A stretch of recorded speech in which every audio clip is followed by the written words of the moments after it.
Hola, hoy vamos a meternos de lleno en un tema que es, bueno, fundamental, el control prenatal. Tenemos aquí conmigo a nuestra experta en gineco-obstetricia y juntas vamos a analizar estas guías y documentos que tenemos. Y la idea que transmiten es muy clara, ¿verdad? Esto es mucho más que unas simples visitas al médico durante el embarazo. Exacto. Es una estrategia completa para cuidar de la salud, tanto de la madre como del bebé que viene en camino. No es solo cumplir un calendario, entonces.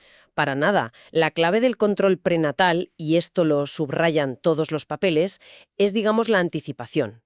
Poder detectar pronto cualquier cosilla. Cualquier factor de riesgo, quieres decir. Eso es, algo que la madre ya tuviera o algo nuevo que surja con el embarazo. El objetivo final es muy concreto y muy importante, reducir las complicaciones y, bueno, también la mortalidad tanto para la mamá como para el bebé. Y parece que un punto clave para conseguir esto es empezar cuanto antes. Fundamental, cuanto antes mejor. Así que hoy la idea es explorar bien a fondo esos elementos esenciales del seguimiento, ver la frecuencia recomendada, esas señales de alerta que hay que conocer para llevar el embarazo con la mayor tranquilidad e información. Vale, pues empecemos por el principio. ¿Cuáles dirías que son los pilares, los fundamentos de un buen control prenatal según estas fuentes? Pues mira, las fuentes coinciden en 4 puntos clave. El primero, tiene que ser Precoz. precoz.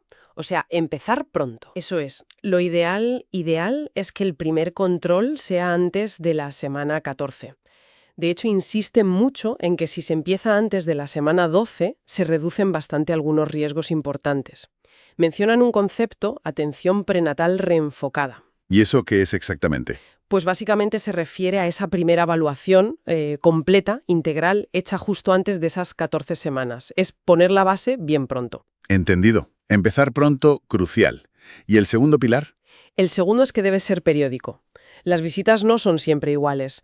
La frecuencia va aumentando según avanza el embarazo. Claro, tiene lógica. Y aquí hay una pequeña diferencia curiosa en las recomendaciones que manejamos. La OMS, la Organización Mundial de la Salud, recomienda un mínimo de 8 controles. 8. Sí, pero la norma técnica nacional que tenemos aquí habla de un mínimo de 6. Anda, 8 frente a 6. ¿Explican por qué esa diferencia o si una es mejor? No, las fuentes no entran a comparar directamente cuál es mejor, simplemente presentan las dos recomendaciones. Yo creo que lo importante, más que el número exacto, es la idea de que el seguimiento sea regular y se adapte al momento del embarazo. Vale. ¿Y cuál es la pauta general que sugieren? Pues lo habitual es una visita al mes hasta la semana 32, luego cada 15 días entre la 33 y la 36. Se va intensificando. Exacto. Y ya semanalmente, desde la semana 37 hasta el parto. Y ojo, si a partir de la semana 40 se detecta algún riesgo, los controles pueden ser incluso cada 3 días. La norma de 6 visitas también detalla cómo distribuirlas para cubrir bien todo el embarazo. Vale, tenemos precoz y periódico. ¿Qué más? El tercer pilar. El tercero es que tiene que ser completo y extenso. Esto significa que hay que mirar a la persona entera, no solo un aspecto, una visión global. Eso. No es solo la revisión médica. Incluye la nutrición, la salud dental, cómo se encuentra emocionalmente la madre. Todo cuenta. Muy bien. ¿Y el cuarto? El cuarto principio es la amplia cobertura. Los documentos señalan algo interesante. Históricamente había diferencias en el acceso, entre la ciudad y las zonas rurales, por ejemplo. Me imagino, sí. Pero la tendencia actual, y es algo positivo, es intentar que este cuidado llegue a todas las embarazadas, vivan donde vivan, que sea universal. Pues quedan claros los principios. Ahora, esa primera visita, las fuentes la pintan como un momento absolutamente clave. ¿Qué la hace tan importante? Lo es, sin duda, porque es donde se ponen los cimientos de todo el seguimiento. A ver, lo primero, lógicamente, es confirmar el embarazo Claro. y ver que todo está bien, que el embrión está en el útero, donde debe estar, y si es un bebé, o si vienen gemelos o más. Importante saberlo pronto. Desde luego. Y calcular de cuántas semanas está, la edad gestacional. Aquí una ecografía hecha pronto, en el primer trimestre, ayuda muchísimo a ser precisos con las fechas. Y luego está toda la parte de hablar, de preguntar. La historia clínica, la anamnesis. Insisten mucho en eso. Es que es vital. Es el momento de recoger toda la información posible. Antecedentes de la madre, de la familia, si ha tenido otros embarazos, cómo fueron. Para hacerse una idea del punto de partida, ¿no? Exacto. Para dibujar un mapa inicial, ver si hay algún riesgo de base y poder personalizar el seguimiento desde el primer día. Tiene todo el sentido. Es como crear un perfil de salud a medida. Y junto a esa charla se hacen varias pruebas básicas, ¿verdad? Correcto. Se mira el estado nutricional al empezar, peso, talla, el índice de masa corporal, se toma la tensión arterial. Esa primera medición es súper importante como referencia para ver cómo evoluciona después. La tensión basal llaman. Eso es. Y luego, análisis de sangre y orina, los esenciales. ¿Qué tipo de análisis son clave ahí? ¿Qué se busca exactamente? Pues mira, información crucial. Por ejemplo, el grupo sanguíneo y el factor RH, Esto es importantísimo. por lo de la incompatibilidad. Exacto. Si la madre es RH negativo y el bebé podría ser RH positivo, hay riesgo de que el cuerpo de la madre reaccione contra la sangre del bebé. Es la isoinmunización que comentabas antes. Ya. Saberlo pronto permite planificar y poner una vacuna, una gamma globulina anti-D sobre la semana 28, para evitar problemas. Entendido. ¿Qué más se mira en esos análisis? La hemoglobina, para detectar si hay anemia desde el principio. Un análisis de orina, o mejor, un urocultivo, porque una infección de orina, aunque no de síntomas, a veces puede aumentar el riesgo de parto prematuro o de romper aguas antes de tiempo. Vaya. También se ofrecen pruebas rápidas para VIH y sífilis, siempre por supuesto con información y consentimiento. Y se valora la serología TORCH. Torch. ¿Eso qué son? Son las siglas de un grupo de infecciones, toxoplasmosis, otras como sífilis, varicela, rubeola, citomegalovirus y herpes. Son infecciones que si se cogen por primera vez durante el embarazo, sobre todo al principio, pueden ser peligrosas para el bebé. Se miran los anticuerpos. ¿Cuánta información útil se saca de esa primera visita? Y no solo se evalúa, también se empieza a actuar, a prevenir. Hablan de intervenciones tempranas. Sí, claro, la suplementación es un ejemplo clarísimo. El ácido fólico. Es fundamental tomarlo incluso antes de quedarse embarazada y durante las primeras semanas. Que es cuando se forma el sistema nervioso, ¿no? Exacto, el periodo embrionario clave, aunque se suele recomendar mantenerlo hasta la semana 13 más o menos. Luego el hierro se suele empezar sobre la semana 14 para prevenir o tratar la anemia, que es muy común en el embarazo. ¿Y el calcio? El calcio, un poco más tarde, sobre la semana 20, sobre todo si la dieta de la madre no es muy rica en calcio o si hay riesgo de preeclampsia. Vale. ¿Y qué más se pone en marcha en esa primera fase? Pues se revisa el calendario de vacunación. La vacuna del tétanos es importante. Y se planifica la de la tosferina, la DTaP. Esa se pone más adelante, entre la semana 27 y 36. Esa es para proteger al bebé, ¿verdad? Justo, para que el bebé nazca ya con defensas. También se recomienda la de la gripe estacional, a partir de la semana 20. Algo más. Sí, si la mujer no tiene una citología reciente, un Papa Nicolau, es el momento de hacerla, idealmente antes de la semana 16. Y algo que a veces se nos olvida, la revisión dental. La boca. Sí, la salud de las encías y los dientes puede influir en el embarazo, y por supuesto esa primera ecografía que ya comentamos. Madre mía, esa primera visita es increíblemente completa. Es como trazar el mapa entero del viaje del embarazo. Vale, pues una vez superado ese primer gran chequeo, ¿en qué se centran las visitas que siguen? ¿El seguimiento continuo? Pues el foco se pone en vigilar dos cosas a la vez, digamos, cómo va la madre y cómo va creciendo el bebé. Monitorización paralela, eso es. Por parte de la madre, seguimos de cerca parámetros que ya medimos al principio. La ganancia de peso, por ejemplo. No solo cuánto se gana en total, sino a qué ritmo. ¿Y cuál es el ritmo normal? Bueno, en el último trimestre, lo normal es ganar más o menos medio kilo por semana. Unos 500 gramos. Si de repente se empieza a ganar mucho más de 700 gramos a la semana, o al revés, muy poco, menos de 200, son señales de alerta. Hay que fijarse en las gráficas de peso. Evitar esas curvas que suben casi en vertical. Como en ese caso práctico que comentan las fuentes, ¿no? Que el peso se disparaba al final, justo ese. Otro parámetro fundamental, la tensión arterial. Hay que seguirla de cerca. Es normal que baje un poquito en el segundo trimestre. Es fisiológico. ¿Ah, sí? Sí, pero si después empieza a subir, y sube de forma sostenida, como también pasaba en ese caso que mencionas, eso es una señal de alarma importante. Hay que pensar en la preeclampsia. La de la sangre aumenta mucho más que los glóbulos rojos. Entonces la sangre está como más diluida y la concentración de hemoglobina baja. Entiendo. Esto se nota sobre todo en el segundo trimestre. Por eso es tan importante empezar el embarazo con buenos niveles de hierro y vigilar que esa bajada no se convierta en una anemia importante. Se mira algo más en la madre. Sí, también se vigila si aparecen edemas, la hinchazón. A ver, un poco de hinchazón en los tobillos al final del día, sobre todo con calor, puede ser normal. Lo típico. Pero si esa hinchazón sube por las piernas o afecta a las manos, a la cara, eso ya no es normal. Se llama anasarca cuando es generalizado y hay que investigar por qué. Y por último, se suelen comprobar los reflejos osteotendinosos. Los reflejos. ¿Para qué? Dan pistas sobre el estado neurológico. Si están muy exagerados, muy vivos, lo que llamamos hiperreflexia, puede ser otro signo relacionado con la preeclampsia. Vale, todo eso por parte de la madre. ¿Y al bebé? ¿Cómo se le sigue la pista en estas visitas de control? Pues tenemos varias maneras. Una muy básica, pero muy útil, es medir la altura uterina, la AU. Con la cinta métrica en la tripa. Exacto. Se mide desde el hueso del pubis hasta la parte más alta del útero, el fondo. Entre las semanas 18 y 32, más o menos, esa medida en centímetros suele coincidir con las semanas de embarazo. Ah, qué curioso.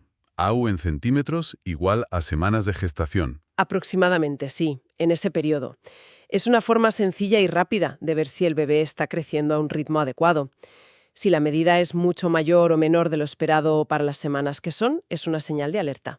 ¿Y qué podría significar esa discrepancia? Pues varias cosas.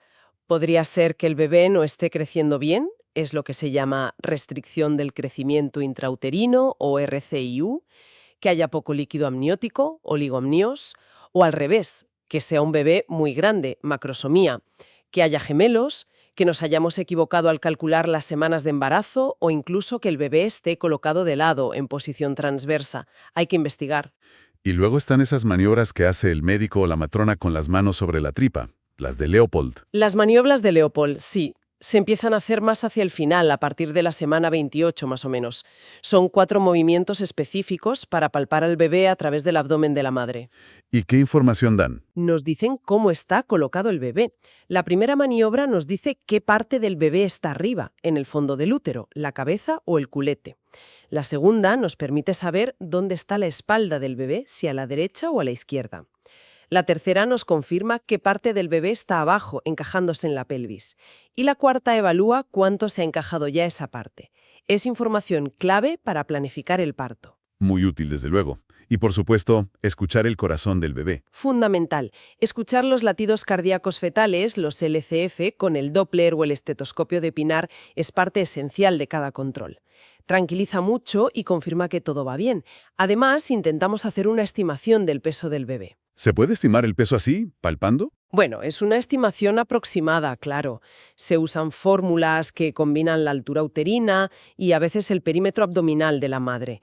También hay referencias por semanas. Por ejemplo, se estima que un bebé de 28 semanas pesa alrededor de 1 kilo y a partir de ahí suelen ganar unos 200 gramos por semana. Ayuda a seguir el crecimiento. Además de estos chequeos que se repiten, ¿hay pruebas específicas que se hacen solo en momentos puntuales del embarazo? Sí, las fuentes destacan principalmente 2. Una es la prueba para detectar la diabetes gestacional. La del azúcar. Esa misma. Se suele hacer entre las semanas 24 y 28. Normalmente consiste en dar a beber una solución con bastante glucosa y medir cómo está el azúcar en la sangre de la madre una hora después. Es el test de O'Sullivan. Si sale alterado, se hace una prueba más larga. ¿Y si sale alta el azúcar antes en el primer trimestre? Buena pregunta. Si la glucosa está alta ya en los primeros análisis, probablemente no sea una diabetes gestacional que aparece por el embarazo, sino una diabetes que la mujer ya tenía de antes y quizás no lo sabía. Es importante distinguirlo. Claro. ¿Y la otra prueba clave? Las ecografías. Antes mencionaste el modelo de pirámide invertida. Sí, me llamó la atención. ¿Qué significa eso aplicado a las ecos? Pues mira, refleja un cambio de enfoque muy interesante. Tradicionalmente, quizás se le daba el máximo peso a la ecografía de mitad del embarazo, la morfológica. El modelo de pirámide invertida lo que hace es poner el foco, el mayor esfuerzo diagnóstico, en la ecografía del primer trimestre. La que se hace entre las semanas 11 y 14, ¿has dicho? Exacto. Esa ecografía ya no es solo para confirmar que hay embarazo y decir de cuántas semanas está. Se ha convertido en una herramienta predictiva muy potente. Aquí es donde se ve ese cambio hacia intentar predecir problemas, ¿no? Precisamente, en esa eco temprana se miden cosas como la translucencia nucal, un pequeño pliegue en la nuca del feto, se mira el hueso nasal, y eso combinado con la edad de la madre y análisis de sangre permite calcular el riesgo individual de problemas cromosómicos como el síndrome de Down. Increíble que se pueda ver tanto tan pronto. Y no solo eso, también se pueden detectar ya algunas malformaciones graves y, lo más novedoso, se usan los datos de esta ecografía, como el flujo en las arterias uterinas de la madre, junto con otros factores, para calcular el riesgo personalizado de que esa mujer desarrolle complicaciones más adelante, como la preeclampsia o que el bebé crezca poco, RCU. O sea, que esa primera eco sirve para estratificar el riesgo, para saber quién necesita un seguimiento más intensivo después. Esa es la idea clave de la pirámide invertida. Invertir más esfuerzo diagnóstico al principio para identificar pronto a las mujeres con mayor riesgo y poder actuar preventivamente o vigilarlas más de cerca. Luego, claro, está la ecografía morfológica sobre la semana 20-24. Esa es la famosa eco de las 20 semanas. Sí, es un examen súper detallado de toda la anatomía del bebé, órgano por órgano, para descartar malformaciones. Y hay una tercera ecografía importante, la del tercer trimestre, sobre la semana 30-34.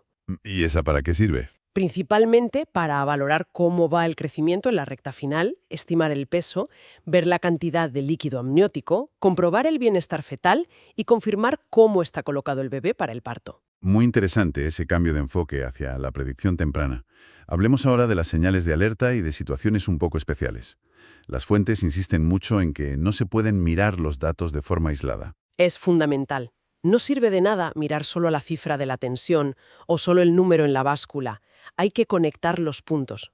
Pensemos otra vez en el caso de esa chica de 18 años que describen en los apuntes. Sí, Ven que la tensión le va subiendo poquito a poco en cada visita, que está ganando peso muy rápido al final, y que la altura del útero ya no cuadra bien con las semanas de embarazo. parado quizás no alarma tanto, pero juntos te hacen decir, a ver, aquí pasa algo. Podría ser una preeclampsia que está empezando, podría ser que el bebé no esté creciendo bien, o que haya poco líquido, o incluso una diabetes gestacional que se había pasado por alto.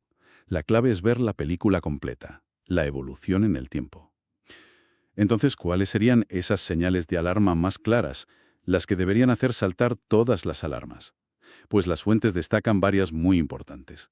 Una tensión arterial alta, ya sea por encima de unos límites establecidos o porque ha subido mucho respecto a la que tenía al principio. Vale, una hinchazón, el edema, que no se quede solo en los tobillos, sino que suba por las piernas o afecte a la cara y las manos. Eso es patológico. Edema generalizado o ascendente, dicen. Exacto, una ganancia de peso muy exagerada o, al contrario, muy escasa. Y que la altura del útero no se corresponda con las semanas de embarazo, ni por mucho ni por poco. ¿Alguna más? Sí, y esta es importantísima, aunque no siempre aparezca en las listas como tal. Que la madre note que el bebé se mueve menos de lo habitual. Eso siempre, siempre requiere una consulta urgente para comprobar que el bebé está bien. Entendido. Y hay situaciones que requieren un cuidado especial. Mencionan los embarazos en adolescentes. Sí, sobre todo en las más jovencitas, menores de 15 años. Se considera un embarazo de mayor riesgo por varios factores, médicos y sociales. Necesitan un seguimiento más cercano. Se recomienda para ellas al menos esos 8 controles que decía la OMS. Y no solo médico, ¿no? No, el enfoque tiene que ser multidisciplinar. Necesitan apoyo psicológico, buen asesoramiento nutricional, a veces ayuda social. Y dependiendo de la edad, pueden entrar consideraciones legales. Es complejo. También se menciona algo sobre la forma del pezón, si es plano o invertido.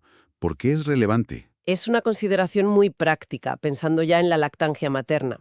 Si se detecta pronto que el pezón no sale bien, que no protruye, se pueden enseñar a la madre maniobras sencillas, como los ejercicios de Hoffman, o recomendar usar un sujetador un poco más pequeño para ayudar a formarlo. Para facilitar luego el agarre del bebé. Para una lactancia exitosa. Y un punto que parece crucial en todo el proceso: saber derivar a tiempo si algo se complica. Absolutamente fundamental. Si en cualquier momento del control, sea en el centro de salud o en la consulta que sea, se detecta un problema serio, una patología en la madre o en el bebé, o un riesgo muy alto, no hay que dudar, No esperar a la siguiente visita programada. ni hablar. Se debe derivar a un especialista o directamente al hospital sin esperar a cumplir ningún número mínimo de visitas ni nada parecido. La rapidez en estos casos puede ser determinante para el resultado. Y por último, pero no menos importante, la necesidad de apuntarlo todo bien. El registro. Esencial. El carnet de control prenatal, que es como el resumen que lleva la mujer. La historia clínica completa y detallada. Y usar las gráficas para seguir la evolución del peso, de la altura uterina. Las curvas de crecimiento. Exacto. Son herramientas clave.